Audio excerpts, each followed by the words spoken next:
You mentioned that complacency, and you were getting lazy. Why was that? Why did you get lazy? Can you put it down to anything? I can't put it down to anything because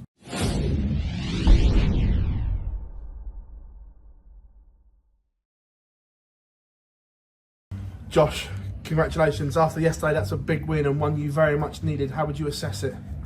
yeah, well, I think it was unlucky yesterday, obviously not winning with 109 average, but this is darts, so you just have to go over it and just go on to the next one. So I knew what I had to do today, and thankfully done the job. What was going through your mind yesterday when you put in such a brilliant performance and then just didn't get the points you deserved? It's just darts nowadays. There's no point dwelling over it because you know everybody's capable of hitting 110 average, 109 average, whatever it is. So you just have to wake up the next day and just know you can just do the exact same again. So that's what I've done today. What's the pressure like going into a game like that when you know you have to win?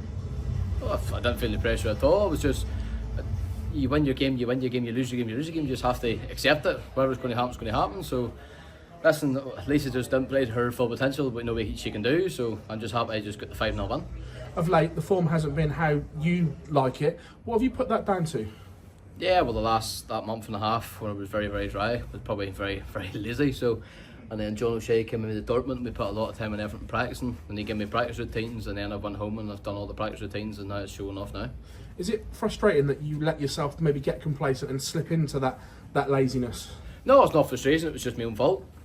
You can't get frustrated when it's your own fault. So I'm just very happy. Obviously, the time and effort I put in for the last 2 weeks, I took them 2 pro tours off because I knew my game wasn't where it's meant to be, and I said to myself, I'm going to take them 2 weeks off, put all the time and effort in practice, and I've done that. Proved it yesterday. Just sadly didn't go for the line, and I played well there today. Well, I think I did anyway. So, and now obviously I'm here to play tomorrow. Cheers, Josh. Thank you. Or Tuesday, sorry. Josh, obviously Lisa Ashton yesterday did really well, got unlucky in the end, 4 legs. Was it just a word on her performance and how she's playing at the moment? Lisa's a legend of the game. She knows it. 4-time ladies world champion, and she's in the Ali Pali this year, which is great to see. So, but should we be and her having a wee conversation before on the stage? She said obviously we don't do well in the worlds this year, and I don't get in the Ali Pali next year. She's just WWF again. So she's a lot of options for a lady of her age, and she's doing fantastic. Also, as a Formula World U finalist yourself, looking forward to that game. What do you think is going to be a really good game? What are your predictions for that between Jan and Bo? I don't know. It's actually very nip and tug. Gian just won a major there, and Bo's more capable of winning a major herself. So I'm going to say, was it 36, 6-5 either way. And obviously on yourself, you talked a lot about it, been quite vocal about the Premier League, and you don't think you've done enough at the moment to do it. Is that something that's constantly on your mind, and how well do you need to do in this back end of the year just to get in? No, it's not on mine at all. If I don't get Premier League, don't get Premier League. But do. Well, saying you do. Happy days, I do get it, but I've definitely not done enough to get in that Premier League. So I'm just going to play my game up there, win the Grand Slam hopefully this week. I'll be happy enough, but even win the Grand Slam might not guarantee me the Premier League. So, but I'm here to obviously do my best to win titles. I'm not here for anything else. So, Thank you. thank you. Josh, well done on the win. Just on the point Scott made there, after the World Cup win and then the great run at the World Match Play, obviously everybody was, us media was talking about it and fans were talking about it, the Premier League.